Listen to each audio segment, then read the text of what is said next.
My parents said they couldn't afford a vacation. Then I saw my nieces in first class. One used to believe that family always had your back, that no matter how messy life got, or how much the world tried to tear you down, family was supposed to be the one place you could always count on. But what do you do when the people you love most are the ones holding the knife? I'm telling this story not to gain sympathy. I'm telling it because I know there are others out there, people like you, who've been made to feel like you were the afterthought, the spare, the invisible one. This is my story. It begins 2 years ago. I was 26 at the time, still living at home after finishing college, trying to save up for grad school. I wasn't partying. I wasn't blowing my money. I was working 2 jobs, doing everything I could to build a future, quietly, responsibly. And every summer, our family had a tradition, a week-long vacation to somewhere sunny. Nothing fancy, just a road trip, some beach time, board games at night. It was the one time we all actually got to unwind together. But that year, things felt different. My parents pulled me aside one evening and said gently, "We're really sorry, sweetheart. We can't afford the trip this year. Finances are tight, with inflation, gas prices, and, well, everything." I nodded. I said it was okay. I even told them I'd stay home and take care of the dog so they could maybe still go without me. But they shook their heads and insisted no one would be going. It wouldn't be fair, Mom said, if not everyone could come. I believed them. Of course I did. Why would I think otherwise? But 5 days later, on a random Tuesday, I opened Instagram, and there it was, a photo my cousin posted from the airport. And there, smack in the middle of the frame, were my sister's kids, my niece and nephew, holding boarding passes, sitting in first class. Behind them, my sister and her husband, with my parents, smiling, laughing, holding Starbucks cups like it was just another beautiful family vacation. That's when the first crack formed in the wall I'd been leaning on my whole life.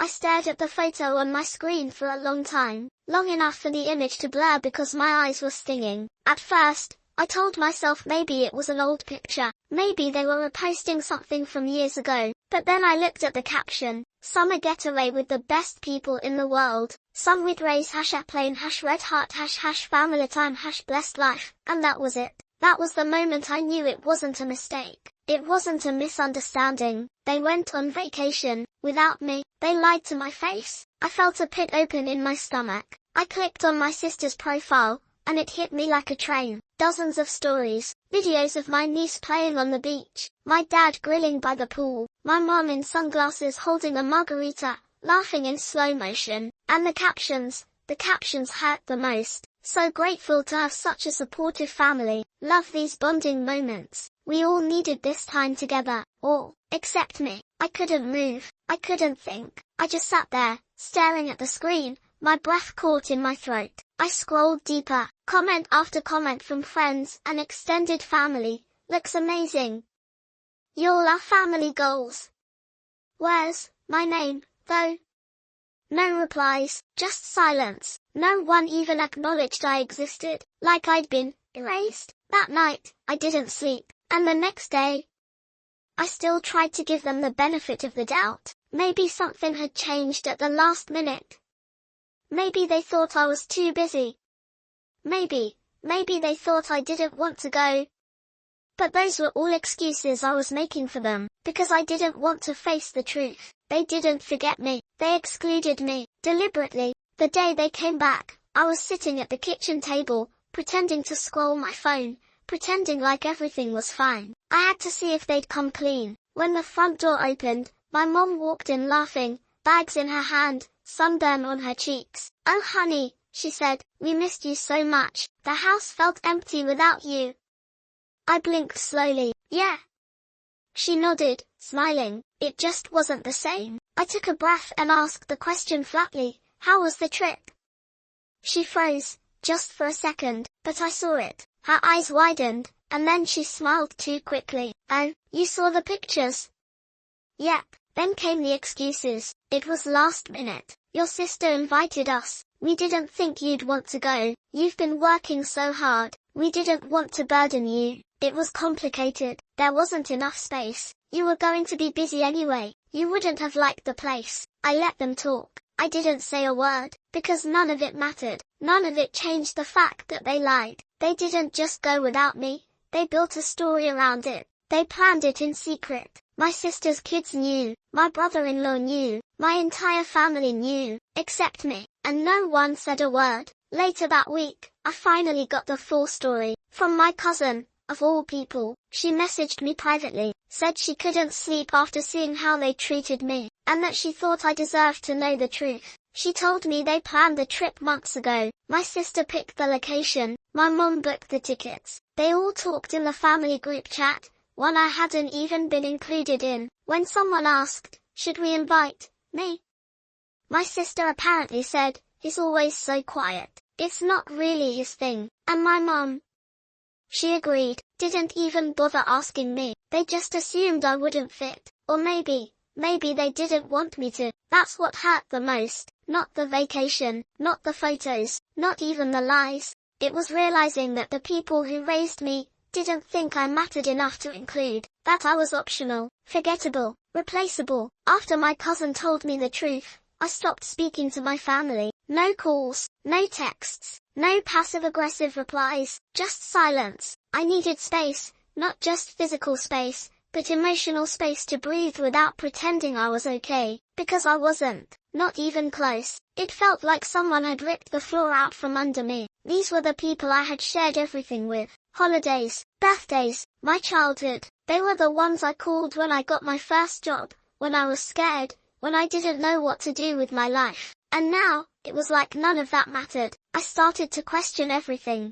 not just the vacation, but every moment leading up to it. The times they didn't invite me to dinner but claimed it was just a quick thing. The group photos I was never in. The holidays where I had to beg for time off, only to feel like I didn't belong when I got there. Maybe they'd been slowly pushing me out for years, and I just hadn't seen it. And that thought, that's what broke me. I stopped eating properly. I slept during the day, awake all night. I let calls from friends go to voicemail. I told myself it was just temporary, that I'd bounce back soon. But truthfully, I was drowning. One night, around 3 a.m, I found myself just sitting in the dark. No lights, no music, just me and the hum of the fridge. And that's when it hit me. I was mourning, not a death, but the loss of something just as painful. The illusion that I had a family who cared about me the same way I cared about them. And it was time to let that illusion go. I realized that waiting for them to treat me with love and respect was like standing in the rain waiting for sunshine. It wasn't going to come. And if I wanted to survive this, I needed to stop begging for warmth from people who kept handing me cold shoulders. So, I made a decision. I wasn't going to get revenge. I wasn't going to yell or cry or beg. I was going to disappear from their story and start writing my own. The next morning, I made coffee for the first time in weeks. I shaved. I went for a walk.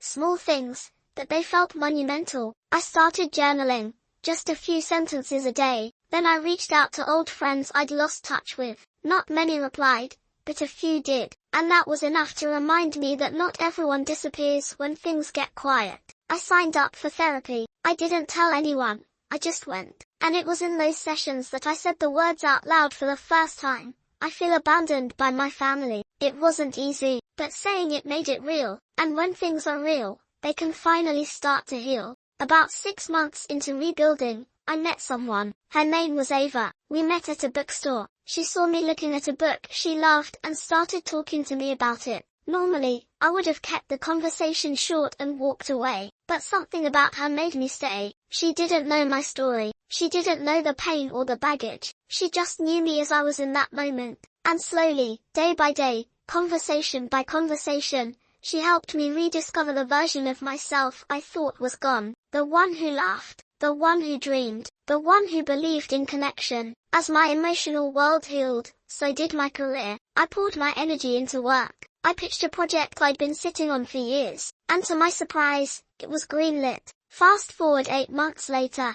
and my small freelance gig turned into a full-blown creative agency. I had a team. I had clients. I had respect. People started noticing. Articles were written. Interviews were done. One day, I was even invited to speak at a conference. And guess who saw it all? My family. One evening, I got a text from my mom. Just one line, saw your article, we're proud of you, maybe we could talk. Then came more, from my sister, my aunt, even my dad. Suddenly, everyone remembered I existed. I didn't reply, not right away, because I had to ask myself something first. Was I willing to open the door to people who once bolted it shut?